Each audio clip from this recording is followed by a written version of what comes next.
नमस्कार दोस्तों, स्वागत है आपका आज की इस बेहद महत्वपूर्ण और थोड़ा चिंताजनक वीडियो में, जहां हम एक ऐसी खबर को समझने वाले हैं जो पहली नजर में छोटी लग सकती है, लेकिन अगर आप इसे गहराई से समझेंगे तो आपको एहसास होगा कि इसके पीछे जियोपॉलिटिक्स का एक बहुत बड़ा खेल छिपा हुआ है। अभी दुनिया का ध्यान जहां एक तरफ यूनाइटेड स्टेट्स और ईरान के बीच बढ़ते तनाव पर है, वहीं दूसरी तरफ भारत के उत्तर पूर्व से एक ऐसी घटना सामने आई है जिसने कई बड़े सवाल खड़े कर दिए हैं। भारत के मिजोरम में, जो सीधे म्यांमार की सीमा से जुड़ा हुआ है, वहां भारत की प्रमुख जांच एजेंसी नेशनल इन्वेस्टिगेशन एजेंसी ने एक अमेरिकी नागरिक और कई यूक्रेनियन नागरिकों को गिरफ्तार किया है।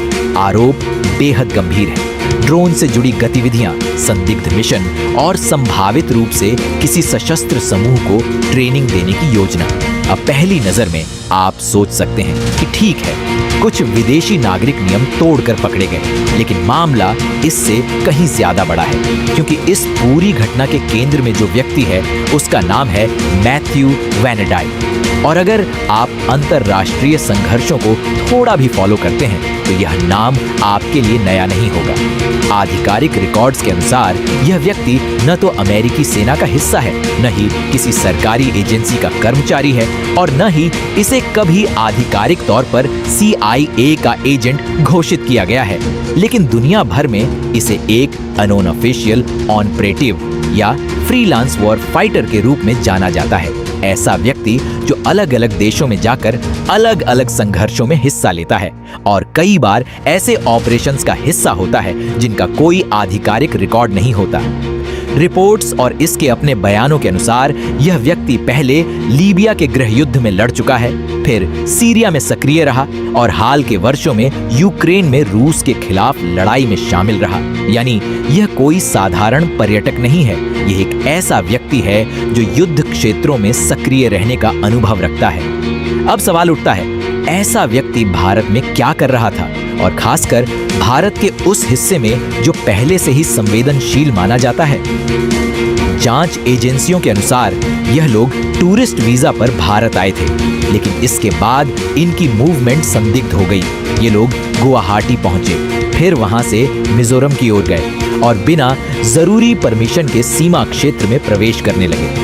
इसके बाद इन्होंने अवैध तरीके से म्यांमार में घुसने की कोशिश की। अब यहाँ पर हमें म्यांमार की स्थिति समझनी होगी।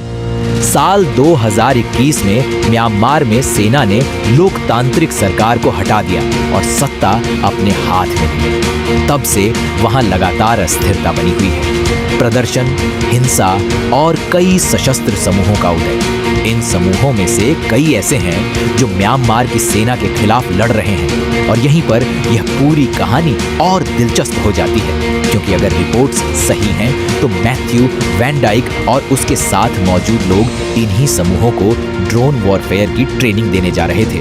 अब सोचिए, ड्रोन वॉरफेयर आज के समय में यह युद्ध का सबसे खतरनाक और तेजी से विकसित होता हुआ क्षेत्र है। छोटे छोटे ड्रोन जिनकी कीमत ज्यादा नहीं होती, वे बड़े बड़े सैन्य ठिकानों को निशाना बना सकते हैं। हमने इसका उदाहरण यूक्रेन युद्ध में भी देखा है, जहां ड्रोन का इस्तेमाल बड़े पैमाने पर हुआ।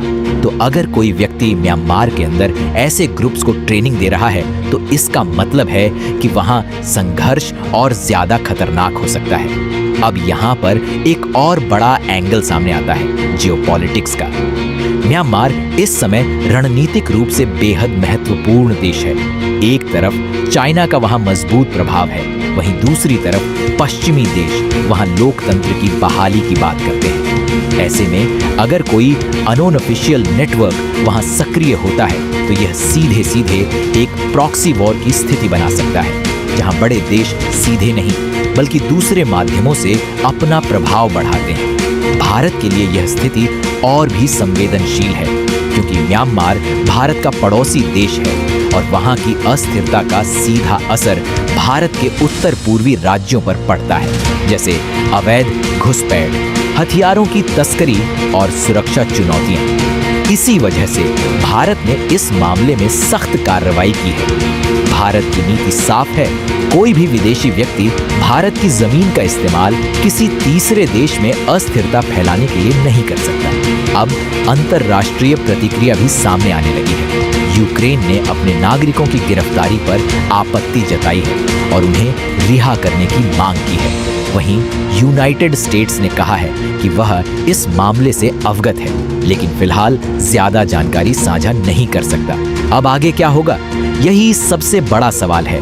क्या भारत इन लोगों पर अपने कानून के तहत कार्रवाई करेगा या फिर कूटनीतिक दबाव के चलते इन्हें उनके देशों को सौंप देगा? ये फैसला आसान नहीं होगा, क्योंकि इसमें भारत को अपनी सुरक्षा, अपनी संप्रभुता और अपने अंतर्राष्ट्रीय संबंध तीनों का संतुलन बनाना होगा। और यही इस पूरी कहानी का सबसे महत्वपूर्ण हिस्सा है। ये सिर्फ एक गिरफ्तारी की खबर नहीं है, बल्कि यह दिखाता है कि आज की दुनिया में युद्ध सिर्फ सीमाओं पर नहीं लड़े जाते। अब युद्ध शैडो नेटवर्क्स, अनऑफिशियल ऑपरेटिव्स और ड्रोन टेक्नोलॉजी के जरिए भी लड़े जा रहे हैं। आने वाले समय में यह मुद्दा और बड़ा बन सकता है और हो सकता है कि इससे जुड़े और भी नाम सामने आए। इसीलिए इस पूरे घटनाक्रम पर नजर बनाए रखना बेहद जरूरी है, क्योंकि यह सिर्फ एक आइसोलेटेड इंसिडेंट नहीं है, बल्कि यह उस बड़े ट्रेंड की झलक है जिसमें दुनिया भर में शैडो ऑपरेशंस और प्रॉक्सी नेटवर्क्स का इस्तेमाल तेजी से बढ़ रहा है। सोचिए, अगर आज एक व्यक्ति जैसे मैथ्यू वैन डाइक भारत के रास्ते म्यांमार में घुसने की कोशिश कर रहा है, तो यह भी संभव है कि ऐसे कई और लोग अलग अलग पहचान के साथ अलग अलग देशों में इसी तरह के मिशन पर काम कर रहे हों।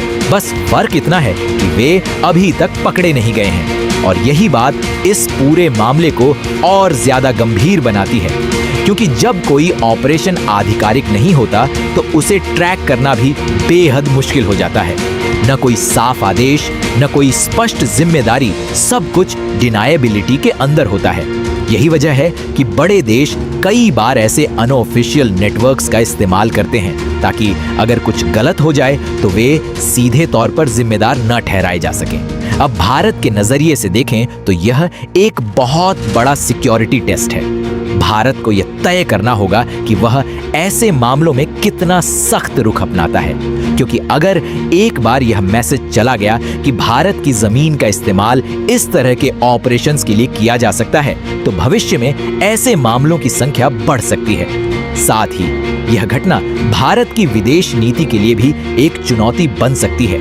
एक तरफ यूनाइटेड स्टेट्स जैसे बड़े साझेदार देश हैं, दूसरी तरफ क्षेत्रीय स्थिरता का सवाल है, खासकर म्यांमार जैसे पड़ोसी देश को लेकर। ऐसे में भारत को बहुत संतुलित और सोच समझकर कदम उठाने होंगे, ताकि न तो उसकी सुरक्षा से समझौता हो और न ही उसके कूटनीतिक संबंधों पर नकारात्मक असर पड़े। इसके अलावा इस पूरे मामले का एक टेक्नोलॉजिकल एंगल भी है, जिसे नजरअंदाज नहीं किया जा सकता। ड्रोन वॉरफेयर आज के समय में युद्ध का एक ऐसा रूप बन चुका है जो पारंपरिक युद्ध से कहीं ज्यादा अनप्रेडिक्टेबल है। छोटे छोटे ग्रुप्स सीमित संसाधनों के साथ बड़े बड़े नुकसान कर सकते हैं। अगर ऐसे स्किल्स अनकंट्रोल्ड तरीके से फैलने लगे तो यह आने वाले समय में वैश्विक सुरक्षा के लिए एक बड़ा खतरा बन सकता है। यानी कुल मिलाकर यह घटना सिर्फ आज की खबर नहीं है, यह आने वाले कल की चेतावनी है। यह दिखाती है कि दुनिया किस दिशा में जा रही है और कैसे युद्ध के तरीके बदल रहे हैं। अब लड़ाइयां सिर्फ सेनाओं के बीच नहीं होंगी, बल्कि इंडिविजुअल्स, नेटवर्क्स और टेक्नोलॉजी के जरिए भी लड़ी जाएंगी। इसीलिए आने वाले हफ्तों में जो भी अपडेट्स सामने आएंगे, चाहे वह नए नाम हों, नए खुलासे हों या फिर कूटनीतिक फैसले, वे बेहद महत्वपूर्ण होंगे और हम लगातार इस पूरे घटनाक्रम पर नजर बनाए रखेंगे, ताकि आपको हर जरूरी जानकारी समय पर मिलती रहे।